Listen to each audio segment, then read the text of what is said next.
सिंह हेम्ब्रम है और मैं बहुत समाज से चाईबासा से आया हूँ। CSR कॉन्क्लेव 2025 में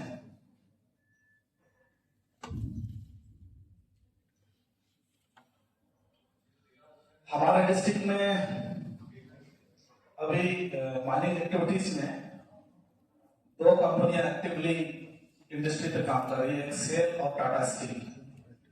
बाकी छोटी कंपनियां के रूप में काम कर रही थी, वो सबको लीज नहीं मिला या लीगल का कोई इश्यू है, उसके वजह से लोगों का चल नहीं पाया। लेकिन फिलहाल जो है ये लोग कर रहे हैं।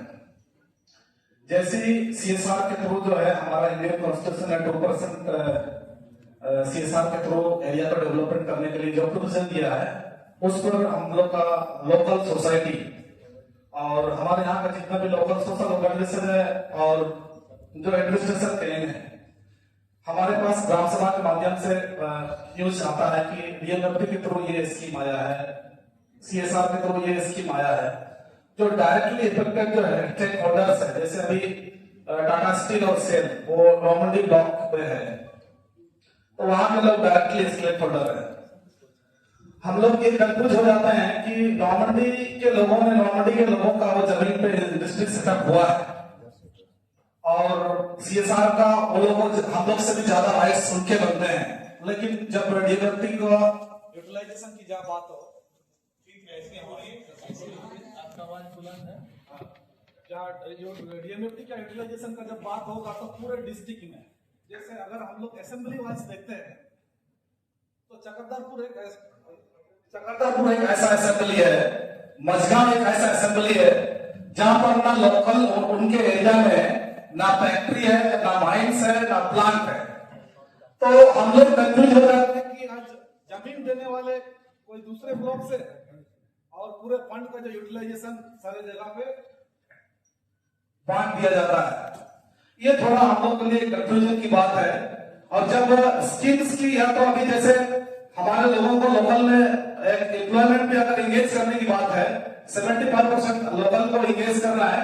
इस मामले में कंपनी को अगर डायरेक्टली हम लोग एक्सेस करते हैं तो उसमें कंपनी के लोग ये कहते हैं कि आपका तो CSR और DMFT के थ्रू आपका जो डेवलपमेंट और आपको ऑपरेट करना है, इसके लिए फंड तो हमने डिस्ट्रिक्ट एडमिनिस्ट्रेशन को दे दिया है और डिस्ट्रिक्ट एडमिनिस्ट्रेशन के यहाँ से हम लोग का ब्लॉक का जो वर्कर है वो लोग के थ्रू हम लोगों के यहाँ पर ग्राम सभा हो जाती है।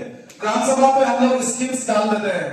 स्कीम्स डालने के बाद वो सारे स्कीम्स किसी ने ड्रिंकिंग वाटर के लिए दिया है, किसी ने हेल्थ प्रॉब्लम के लिए दिया है, या किसी का गांव जो है ऐसा रिमोट है उनको एकदम से चाहिए कि रोटो, ऐसे में सारा चीज डिस्ट्रिक्ट एडमिनिस्ट्रेशन के साथ बैठने के बाद हमारे जितने MLA और MP है वो सारे लोग जो है ना आज के दिन में सिर्फ का सिर्फ PCC रोड को सैंक्शन कराते हैं DMFT से। तो ये थोड़ा हम लोगों को लोकल जो हमारा डिस्ट्रिक्ट है उस डिस्ट्रिक्ट में हमारे लिए बैड एक्सपीरियंस है कि एक इंसान को पीने के लिए पानी नहीं है, उनको अपने सोसाइटी के लोगों को पढ़ाने के लिए एजुकेशन का सिस्टम में वो सुधार आ नहीं पा रहा है। ऐसी चीजों को डायरेक्टली जो है ना वो चीज ग्राम सभा से आने के बाद भी जो है MLA और MP के माध्यम से सीधा उसको PCC को स्वीकृत किया जा रहा है। लोकल के लोगों को हम CSR का यूटिलाइजेशन और CSR के बारे में सिर्फ गांव के विलेजर्स को क्या पता है, हमको पेंशन मिलना चाहिए, आवास मिलना चाहिए, राशन मिलना चाहिए। गांव के एक विलेजर्स को एक वोटर्स के रूप में इतना ही उनको इश्यू पता है, तो सिर्फ इसी चीज को वो लोग एड्रेस करते हैं। तो बाकी इनको CSR जैसा फंड से भी डेवलपमेंट किया जा सकता है, वो अवेयरनेस सोसाइटी पे लाने के लिए सोशल ऑर्गेनाइजेशन का भी कॉर्पोरेशन लिया जा सकता है। तो हमारा CSR में ये प्रोविजन जरूर सोसाइटी के को डेवलपमेंट करने के लिए सोशल ऑर्गेनाइजेशन को है, लेकिन गांव में भी, विलेजेस में भी, ब्लॉक लेवल में भी छोटे छोटे सोशल ऑर्गेनाइजेशन है जो उनके लिए जो है इतना बड़ा गवर्नमेंट का इशू कर दिया। आपके पास 12 का सर्टिफिकेट होना चाहिए, आपके पास CSR का सर्टिफिकेट होना चाहिए। एक तो हम ट्राइबल है और गांव एरिया में हम रहते हैं, कैसे डॉक्यूमेंटेशन की पूरी होगी?